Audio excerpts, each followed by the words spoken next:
5 things. 1. Religion, freedom to believe what you want to. 2. Speech, freedom to say what you want to. 3. Press, no censoring news reporting. 4. Assembly, we are free to gather together. 5. Petition, freedom to criticize the government, and to request change. All of these are rights, as long as these rights are not extended to infringe on the rights of others. If they did this, it would limit the rights of some people, while having the rights of others protected.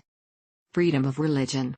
The founders had come from Europe where they had experienced all sorts of infringements on freedom and liberty, and they didn't want to see the same thing happen here.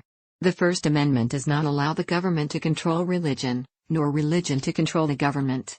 They were more concerned with the religion controlling the government, which is what we see in many religions today such as Islam. Women weren't even allowed to drive there until September 2017, because of religious rule. This was in no way meant to say that God should be excluded from government. In fact, God is mentioned in many state constitutions, and often enactments concerning God were made. In freedom of religion, all beliefs are tolerated as long as they don't compromise people's rights.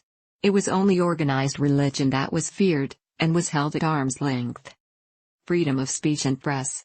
Many foreign governments would not allow people free speech, because they were afraid the government might be overthrown. Here, we don't have a fear to this degree, but many non-governmental groups do try to limit freedom of speech. One example are college campuses which are becoming more and more liberal, and they try to eliminate or at least restrict conservative opposition. USA Today ran an article about this on November 3, 2003.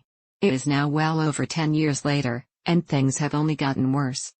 This is a political matter, and freedom of speech and press in religion allows us freedom in these matters. But there are some who would do anything to limit these freedoms, and to force people to agree with them in their bigoted opinions. This is something we must watch very closely. Freedom of assembly and petition. People here are allowed to assemble, but they cannot do so for any type of riot or violence. But this is a prime way to request change in governmental controls. Recently, even Google, Apple and Twitter have been accused of trying to limit the free speech of people, and their First Amendment rights. These groups have a huge influence on our society. Twitter has also sued the U.S. government over First Amendment violations against it.